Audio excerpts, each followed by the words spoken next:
history ng Bible, marami din po pinagaling ang Diyos dito. Maaaring itong 12 years na babae na dinudugo, alam nyo na ito.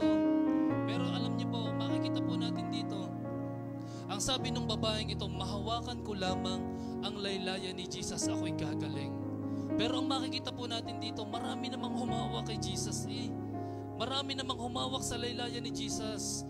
Pero bakit itong babaeng ito na 12 taon nang dinudugo, nung sinabi lamang niya, mahawakan ko lamang ang laylayan ni Jesus, ako'y magkakaroon ng kagalingan.